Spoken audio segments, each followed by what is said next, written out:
Heartless lovers, please like and comment. Episode 6।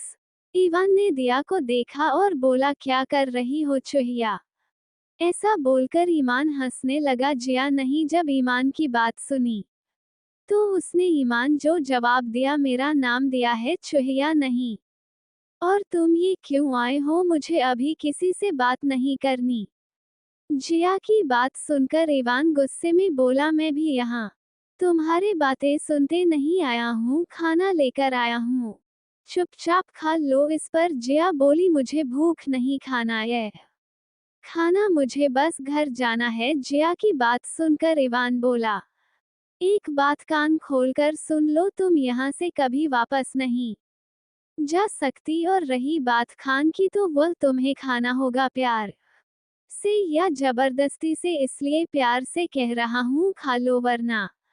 दीवान की बात सुनकर जिया डर जाती है। ईमान खाना जिया के पास लेकर गया। जिया ने मजबूरी में चुपचाप खाना खा लिया। उसको ना खाना खाते देख इनाम के फेस पर छोटी सी स्माइल आ गई। जिया को खाना खिलाने के बाद इवान वहां से चला गया। जिया अभी अपने रूम में बैठी थी। खाना खाने के बाद जिया को काफी अच्छा लग रहा था, उसकी सारी कमजोरी दूर हो गई थी। जिया फिर से आईने के सामने गई और अपने गर्दन पर निशान देखने लगी, पर जिया नहीं देखा कि उसकी गर्दन पर अब वह निशान नहीं था, वह निशान गायब हो चुका था। ये देखकर जिया पूरी तरह से चौंक गई, क्योंकि कुछ देर पहले ही उसने अपने गर्दन पर दांतों के निशान देखे थे और अब वह निशान पूरी तरह से गायब थे। जिया को अभी बिल्कुल दर्द नहीं हो रहा था। जिया इस बात से काफी हैरान थी, पर फिर उसने इस बात पर ज्यादा ध्यान नहीं दिया। जिया को बस यहाँ से बाहर जाना था। उसे हवेली में कब दिन और कब रात हो रही थी, जिया को पता ही नहीं चल रहा था। इस हवेली में हमेशा अंधेरा ही रहता था, क्योंकि उन चार भाइयों को रोशनी पसंद नहीं थी।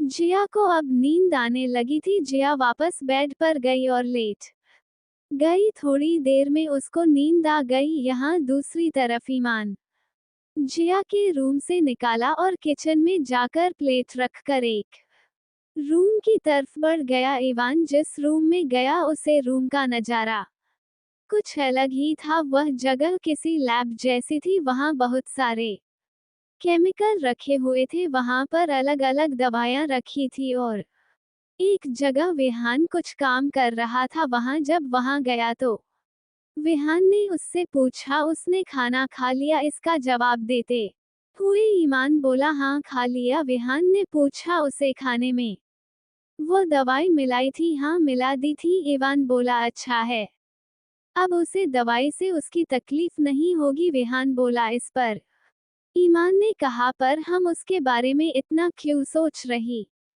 है? अब वो 16 साल पहले वाली जिया नहीं है। हाँ, पर हमारी ताकत का जरिया तो है ना? विहान बोला, हाँ ये बात तो है।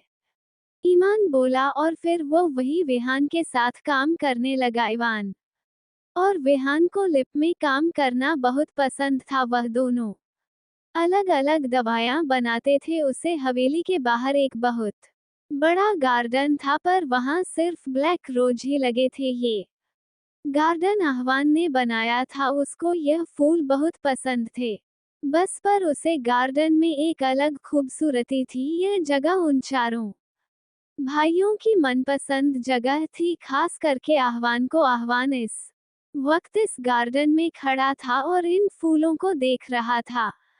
तभी वहां पर आदि आता है। आह्वान को खोया हुआ देखकर ही पूछता है, क्या हुआ आह्वान, कहाँ खोए हुए हो? आदि के बोलने पर आह्वान का ध्यान टूटा। उसने उसे जवाब देते हुए बोला, कुछ नहीं भाई, बस उसे लड़की के बारे में सोच रहा हूँ। इस पर आदि बोल, क्या सोच रहे थे? यही कि यदि 16 साल पहले वह उसका आप हमारी जिंदगी में नहीं आते, तो आज हम ऐसे हवनों की जिंदगी नहीं जी रहे होते। आह्वान बोला, हाँ, पर पता नहीं क्यों उसकी मासूम आंखों में मुझे बुराई नहीं दिखती। आदि बोल, हाँ भाई आपने सही बोला, पर हम यह नहीं भूल सकते कि 16 साल पहले क्या हुआ था वहाँ बोला। इस पर आदि बोला, हाँ, और अब हम कमजोर नहीं बन सकते और ना ही उसे अपनी कमजोरी बन सकते हैं। आखिर हम वैम्पायर हैं और हमारे पास दिल नहीं होता है, हम हार्टलेस होते हैं। हाँ भाई, और यही हमारी ताकत है, हाँ, और यही सच्चाई है। आदि बोला। इस पर हमने हाँ कहा और बोल, भाई चलिए अब अंदर चलते हैं, थोड़ी देर में दिन निकल जाएगा। और फिर दोनों उसे हवेली के अंदर चले गई।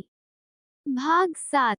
जिया के रूम में जिया आराम से सो रही थी, पर तीनों लोग उसके आसपास बैठे उसे भूल रहे थे। ये तीनों ईमानहान और आदि थे। जया को नींद में ही कुछ अजीब सा एहसास हुआ और उसकी नींद अचानक से खुल गई। जैसे ही दिया की नींद खुली, उसने देखा कि वह तीनों शैतान उसके आसपास बैठकर डेविल स्माइल के साथ उसे देख रहे हैं। ये देखकर जिया की तो हालात ही खराब हो गई। जिया नहीं डरते हुए उनसे पूछा, आप लोग यहाँ क्या कर रहे हैं? मैं अभी कुछ नहीं किया है, सच्ची में मैंने तो भागने की भी कोशिश नहीं की है। फिर आप लोग यहाँ क्यों आए हैं? आपको कुछ काम है क्या? कुछ काम हो तो बताइए। पर मुझे कुछ काम करना नहीं आता, पर मैं करने की पूरी कोशिश करूंगी, पर प्लीज मुझे मारना मत, मुझे इतनी जल्दी नहीं मरना प्लीज। जिया नॉनस्टॉप बोले जा रही थी। उसकी बातें सुनकर दोनों को गुस्सा आने लगा था। तभी इवान बोल, चुप हो जाओ चूहिया, नहीं तो मैं तुमको कच्चा ही खा जाऊंगा, समझी? उसकी बात सुनकर जिया बहुत डर गई और बेड के एक कोने में खिसक कर बैठ गई। तभी आह्वान बोला, लिटिल गर्ल कहाँ जा रही हो? हमारे पास आओ। उसको देखकर जिया की तो सांसें ही अटक गई, क्योंकि उसके दांत इस वक्त बड़े और नुकीले हो गए थे और उसकी भूरी आंखें लाल हो गई थी। कुछ ऐसा ही हलादी और आहान का भी था। इन तीनों को देखकर ऐसा लग रहा था कि तीनों अभी जिया को मार देंगे, पर वह ऐसा नहीं कर सकते थे। जिया को बहुत डर लग रहा था। वह बेड में पीछे खिसके जा रही थी, पर तभी आह्वान ने उसका हाथ पकड़ लिया और उसकी कलाई में अपने दांत गधा दिए, जिसके कारण जय की मुंह से चीख निकल गई। यहाँ ईमान ने दिया की गर्दन पड़ी और वहां अपने दांत गड़ा दिए। इसके कारण अब जिया की हालत ही खराब हो गई और आदि ने दिया के पैरों को पकड़ा और वहां पर अपने दांत घर उड़ा दिए। अब जिया को बेइंतहा सा दर्द होने लगा और वह जोर जोर से रोने लगी। जिया रोते हुए, प्लीज मुझे छोड़ दो, दर्द हो रहा है, प्लीज छोड़ दो मुझे। पर वह तीनों शैतान उसकी कहाँ सुनने वाले थे। थोड़ी देर बाद उन तीनों ने दिया को छोड़ दिया। जिया अब बहुत डर गई थी और रो रही थी। जब उन तीनों ने उसको रोता हुआ देखा तो उनको कुछ अच्छा नहीं लग रहा था, पर फिर उन्होंने इतना ध्यान नहीं दिया। जाकर रोने से परेशान होकर हमने उसको बोल, चुप, एकदम चुप, अब एक आवाज भी नहीं आनी चाहिए तुम्हारे मुंह से। उसकी बात सुनकर जिया डर गई और चुप होकर शिक्षकने लगी। आहार ने उसको अपनी गोद में उठा लिया और उसे रूम से बाहर लेकर चला गया। उसके पीछे आदि और इवान भी आ गेम जिया को लेकर चल रहा था। नीचे हॉल में आ गया। आह्वान ने दिया को नीचे उतर। जब दिया अपने सामने देखा तो वहां विहान पहले से बैठा हुआ था। उसके आसपास इवान, आदि और आह्वान भी बैठ गए। तभी विहान ने जिया से बोल, बैठ जाओ लिटिल गर्ल। उसकी आवाज सुनकर जिया चुपचाप वहां बैठ गई। फिर विहान बोला, तो मिस दिया, तुम्हारे मन में बहुत सारे सवाल होंगे, पर हमारे पास तुम्हारे सवालों का जवाब देने के लिए फालतू समय नहीं है, इसलिए बस इतना समझ लो कि यह घर के दिखाना है और यहाँ तुमको रहना है हमेशा हमेशा के लिए। और यदि तुम यहाँ से भागने की सोच रही हो तो एक बार अपने दोस्त तनिष्का के बारे में सोच लो। तनिष्का जिया की बेस्ट फ्रेंड है, जो जिया के साथ हॉस्टल में पढ़ती थी। पर छुट्टी में सब अपने अपने घर गए हुए थे और जिया के साथ अचानक कितना बड़ा हादसा हो गया। तनिष्का का नाम सुनकर जिया पूरी तरह से चौंक गई और बोली, आप लोग तनिष्का के बारे में कैसे जानते हैं? उसकी बात सुनकर आह्वान बोला, एक बार बोला ना कि सवाल मत करना, और हाँ, भगाने के बारे में तो बिल्कुल मत सोचना। क्योंकि उसकी बात सुनकर जिया की आंखों से आंसू आ गई। जिया बोली, नहीं प्लीज उसे कुछ मत करना, मैं कभी यहाँ से भगाने के बारे में प्लीज उसे कुछ मत करना। जिया की बात सुनकर ईमान बोला, ठीक है, हम उसको कुछ नहीं करेंगे और अब तुम यहीं रहोगी हमारे बीच, समझी?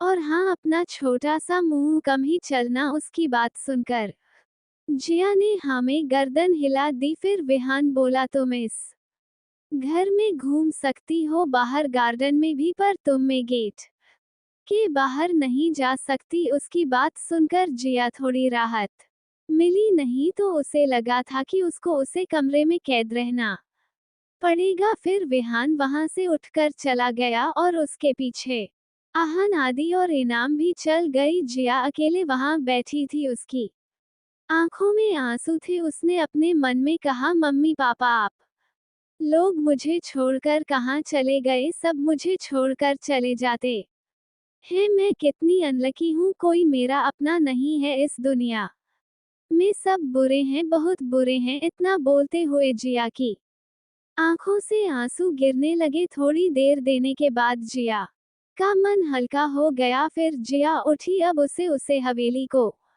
देखना था, क्योंकि जब से है यहाँ आई थी एक ही कमरे में कैद थी, पर अब वह यहाँ घूमकर देखना चाहती थी कि यह जगह कैसी है। क्योंकि वह हवेली बहुत डरावनी थी, पर काफी बड़ी और आलीशान भी थी। अभी जिया हवेली देखने के लिए आगे बढ़ने लगी। जिया थोड़ा आगे चली तो उसे एक कमरा दिखाई दिया। इस कमरे में अभी वह चारों से तंग गए थे। ये सोचकर जिया को डर लगा और वह उसे कमरे की तरफ नहीं गई और दूसरी तरफ बढ़ गई। उसे हवेली में बहुत सारे कमरे थे जो खाली थे और कुछ कमरा बंद थे। जिया आगे बढ़ते जा रही थी। थोड़ी देर चलने के बाद जिया उसे हवेली के पीछे वाले दरवाजे पर पहुंच गई। उसे दरवाजे के बाहर निकाल कर दिया ने देखा, वहां बहुत बड़ा और सुंदर गार्डन था, पर वहां सिर्फ काले गुलाब के फूल ही लगे थे।